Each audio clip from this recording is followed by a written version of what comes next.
This is a responsible budget. Ko puta te tahua mo te tau 2020, heoi e pāma mai ana ngā whānau I ngā hua o te tahua. The budget yesterday was pathetic. What about other people out here in Christchurch and New Zealand? You know, what about the bloody homeless? Well, they should be spending money bringing food down and housing costs, which they're not doing. And I don't think they will. I'd like them to come and live with me. See if they can survive on $80 a week and still pay your power and still pay your rent. And they wouldn't know, would they? I really don't know what more they can do, because I think they're limited too in what they can do.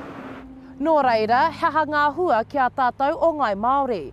E ai ki te tahua ko tōna 48 miriona tāra ka tākoha atu ki ngā pai pāpāho Māori. Heoi anō ka tangohia te 100 miriona tāra atu I ngā kaupapa whakawhanake Māori mai te puni kōkiri hei ngā tau e heke mai nei.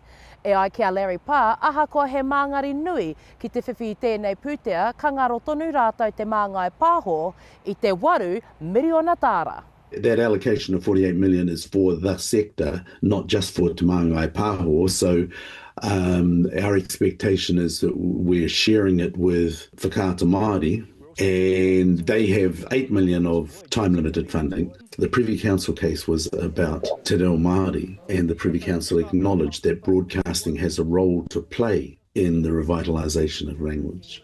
And so this is more about Te Reo Māori than it is about Māori media. This is money for Te Reo Māori.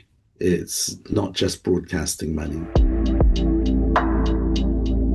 E aro hoki ana te tahua kia mimiti ake te taihara me te huhua o ngā tāngata mauhere mā te whakatō I te 53 miriona tāra ki te arapautama Aotearoa me te 50 miriona tāra ki ngā prihimana. E ai kia Garrett Cooper kei te hoatu te kāwanatanga mai tētahi wārete ki tētahi atu. Koia te ahuatanga o tēnei tahua pērā no hoki mōna whare mo te hunga pōhara nei. Ka tāhaingia te pūtea mai tētahi rōpū pōhara ka tūkana atu ki tētahi atu pōhara no hoki. E hawa I te mea ka uru mai ētahi moni hou, karekau. Heoi, ko kite I tētahi paenga ki te hunga kaumātua. Ka huri tā rātou kari kaura, hei tautohu tūturu nā runga I te tokomaha o ngā kaumātua, kāre e mauraihana tautohu hoki.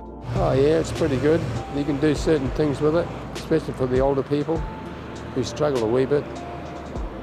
I'm a bit fortunate, really.